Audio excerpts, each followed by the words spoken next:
The middle class is the only economic tier specifically designed to feel like success while functioning like a cage. And the architect wasn't some shadowy elite. It was a handful of financial products you were told were mandatory. Here is what makes this trap so effective. It does not look like a trap. It looks like responsible adult life. It looks like buying a home, building a career, contributing to retirement, upgrading your lifestyle as your income grows. Each individual decision appears completely reasonable. The bank approves the mortgage. The financial advisor recommends the fund. Your colleagues are doing the same thing. And yet, decade after decade, the same pattern repeats. Middle-class families work harder, earn more, and somehow end up with less financial freedom than they expected. Not because they were reckless, because they were normal. And normal, it turns out, is the trap. Let's start with the one that stings the most, because it is wrapped in the most emotionally charged advice you will ever receive. Buy your house. It is your best investment. That sentence has been handed down like scripture in virtually every developed country for the past 70 years, and the data underneath it is far less comfortable than the marketing suggests. Nobel Prize-winning economist Robert Shiller spent years building one of the most detailed databases on American home prices in history. His conclusion, after adjusting for inflation, was that real residential home appreciation averaged less than 1% per year over more than a century.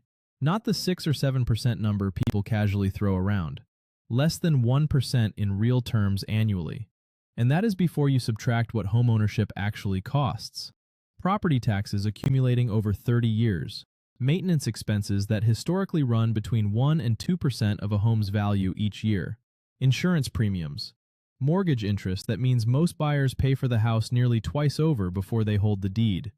Add those real costs to the equation, and what looked like an investment starts looking like an extremely expensive consumption item that occasionally rises in nominal value. True investments generate income. A primary residence generates expenses. It also locks your largest pool of capital in a single illiquid asset that produces nothing while it sits there. That does not make homeownership wrong. It makes calling it your greatest investment dangerously misleading. Now let's talk about the lifestyle trap, because this one operates almost invisibly. You get a raise. You deserve it. So the apartment gets slightly nicer. The car gets slightly better. The restaurants get a little more frequent. The store brand disappears from your grocery cart. None of these choices feel significant on their own. But here is what actually happened. Your savings rate stayed exactly the same as before the raise, which was close to nothing. Research suggests that even households earning over $500,000 annually often feel financially stretched because the lifestyle simply expands to consume whatever arrives. The income goes up, the expenses go up, and the gap between what you earn and what you build stays exactly the same. Run the real numbers on that raise. A $15,000 annual raise works out to about $1,200 a month. If you invested that difference at 8% returns over 25 years, you would accumulate over $1 million. Not from a lucky stock pick, not from a side hustle going viral, simply from not letting your lifestyle absorb the raise before you even noticed it arrived. The trap is not the raise. The trap is the automatic spending response that follows it. The car situation deserves its own moment because the scale of the damage is genuinely shocking. The average new car payment in recent years has hovered around $700 to $800 a month. 1 in 5 buyers is committing to over $1,000 monthly on something that loses value the moment it leaves the lot. Loan terms have stretched to 7 years, meaning people are still paying off a car when it is already old and worth a fraction of what they owe. By late 2024, roughly a quarter of people trading in a vehicle owed more on it than it was worth, and that negative equity simply got rolled into the next loan. The debt never disappears. The payment just resets. Someone who carries a perpetual car payment versus someone who drives a reliable used car and invests the difference ends up nearly $800,000 further apart over 30 years.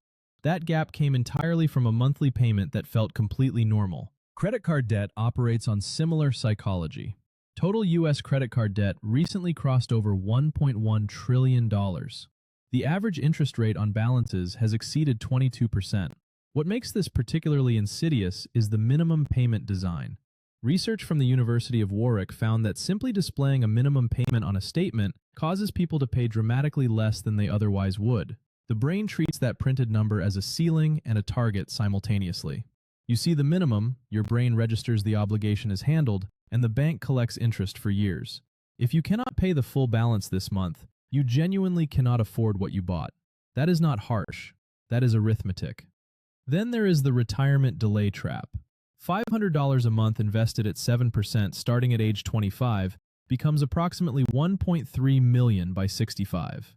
The same 500 starting at 35 becomes around 600,000. 1 decade of delay, identical monthly contributions, and the difference is $700,000. The human brain is simply not built to feel that future cost in the present moment. Retirement feels like a problem for a future version of you who will somehow figure it out. That future version does not appreciate being left with nothing. Automate contributions before your lifestyle even sees the money. Make the decision invisible, so you never have to actively choose it each month. Whole life insurance sold as a savings vehicle is another place where the middle class consistently loses ground. For a healthy 35-year-old, $500,000 in term life coverage costs roughly $30 to $50 a month. The equivalent whole life policy runs $400 to $700 monthly. The difference buys you a cash value component growing at somewhere between 1 and 3% annually, which significantly underperforms a basic index fund over the same period. The person selling you the whole life policy often earns a commission exceeding your entire first year of premiums. That is not a conspiracy. That is an incentive structure that should inform how you evaluate the enthusiasm of anyone recommending it. Speaking of incentive structures, actively managed investment funds deserve a hard look. S&P Global tracks active fund managers annually against their benchmark indices. Over 15-year periods, roughly 92% of large-cap active managers have underperformed the S&P 500. 92%. And they charged fees for that underperformance. On a $100,000 portfolio over 30 years, a 1% annual fee difference compared to a low-cost index fund costs approximately $170,000. That money did not generate returns. It transferred from your retirement account to the fund manager's pocket regardless of performance. The boring index fund does not have an exciting story. It does not give you something to discuss at dinner. It just turns your money into more money over decades through the power of compounding and low costs, which is exactly what you actually need it to do. Here is the deeper pattern connecting all of these traps. None of them require you to be irresponsible. They require you to be completely normal. The car payment is normal. The mortgage at the top of your approval is normal. The lifestyle upgrade after the raise is normal. The whole life policy the advisor recommended is normal. The actively managed retirement fund your employer selected is normal. Normal right now means living paycheck to paycheck at nearly every income level. Total household debt measured in the tens of trillions, and median retirement savings roughly half of what people actually need. The people who escape this pattern are not doing anything exotic or complicated. They drove the car that did not make a statement. They bought less house than the bank approved. They automated investments before the lifestyle absorbed the income. They measured their progress against their own future rather than their neighbor's present. From the outside at 35, they might have looked like they had not yet figured out how to enjoy their money. From the inside at 55, they had something most people only dream about: genuine options. The ability to choose their work, their schedule, and their life.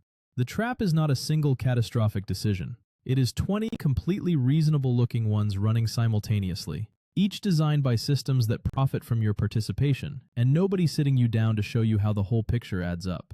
Now you have seen the picture. You cannot unsee it. And that visibility is the only thing that has ever actually changed the outcome.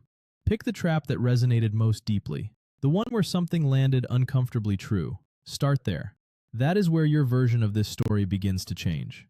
If this video helped you see something clearly for the first time, subscribe so you do not miss what comes next.